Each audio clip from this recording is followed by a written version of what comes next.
তারেক রহমান সাহেবকে যখন পিজিতে 111-এর পরে নেওয়া হয়েছে, আজকেও ছবিটা দেখছিলাম, এবং তখন আমরা ছোট, বেগম জি ওনাকে দেখতে গেছে, তারেক রহমান সাহেব ঘাড় সোজা করে মায়ের কোলে মাথা রাখতে পারতেছেন না। একজন মায়ের সামনে সন্তানকে পিটানো হচ্ছে, পরের সন্তানটাকে অলমোস্ট হত্যা করা হয়েছে, সবকিছু নাই হয়ে গেছে।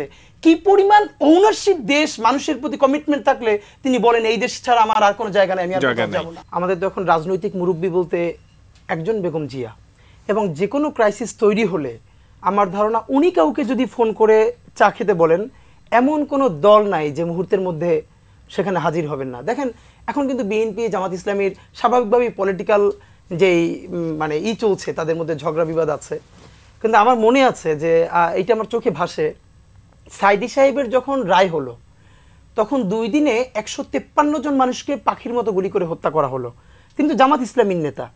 বেগম জিয়া তখন সিঙ্গাপুরের ট্রিটমেন্টে ছিলেন। আমার স্পষ্ট মনে আছে উনি ট্রিটমেন্ট কমপ্লিট না করে উনি বাংলাদেশে ব্যাক করলেন। বিএনপির স্থায়ী কমিটির সদস্যরা ওনাকে বিমানবন্দরে ফুল দিয়ে বরণ করতে গেলেন, উনি গ্রহণ করলেন না। এসেই উনি অফিসে ব্রিফ করলেন, হরতাল ডাকলেন, এবং উনি প্রথম বললেন গণহত্যা চালানো হয়েছে বাংলাদেশে।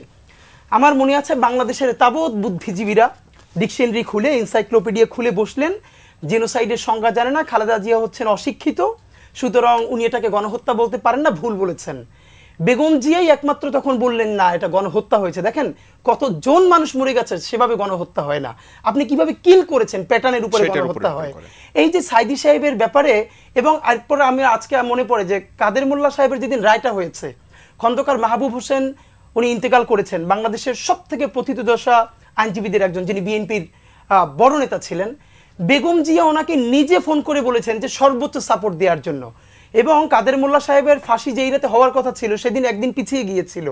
তখন ব্যারিস্টার আব্দুর রাজ্জাকের সাথে খন্দকার মাহবুব স্যার প্রধান বিচারপতির বাসার সামনে রাত্রির দাঁড়িয়ে আছেন, সেই নিয়ে আবার কাগজপত্র নিয়ে, কি ভয়ার্ত চেহারা।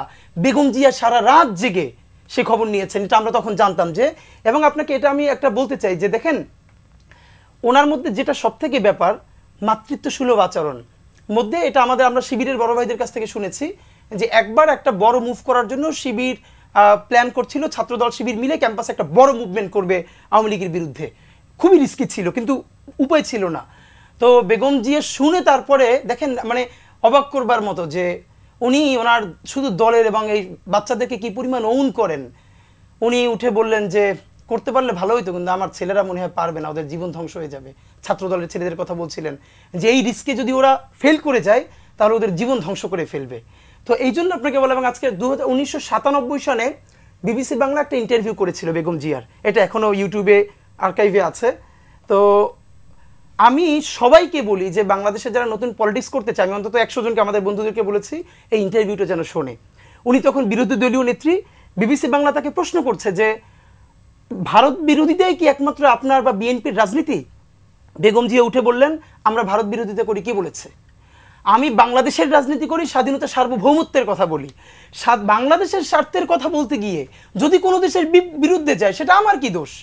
এবং শেখ হাসিনা 2008-এ নির্বাচিত হয়ে প্রথম যখন ইন্ডিয়া সফরে গেল, তখন বেগম জিয়া বললেন যদি দেশের জন্য ভালো কিছু করা হয়, আমি একদম শব্দটা ধরে বলতে পারি, তাহলে স্বাগত জানাবো। যদি কোনো ষড়যন্ত্রের চুক্তি করে আসা হয়, পথে কাঁটা বিছিয়ে দেব। পরের দিনই বাংলাদেশের সমস্ত মূলধারা মিডিয়া, যারা এখন বিরাট বিএনপিপন্থী হয়ে উঠেছে, তারা আর্টিকেল লিখলেন বেগম জিয়া এইখানে কাটা বলতে কি বুঝলেন? গ্রেনেড হামলা, বোমা বিছিয়ে দেবে হাসিনাকে, ওই যে 21শে আগস্ট গ্রেনেড হামলা করেছে সেটাই বলছে। এই যে কোনো কিছুকে তোয়াক্কা না করে গণমানুষের কণ্ঠস্বর হয়ে উঠতে পারা, এবং ভাবেন তিনি কিন্তু একজন নারী, এবং একজন নারীর জন্য তার সন্তান হারানো।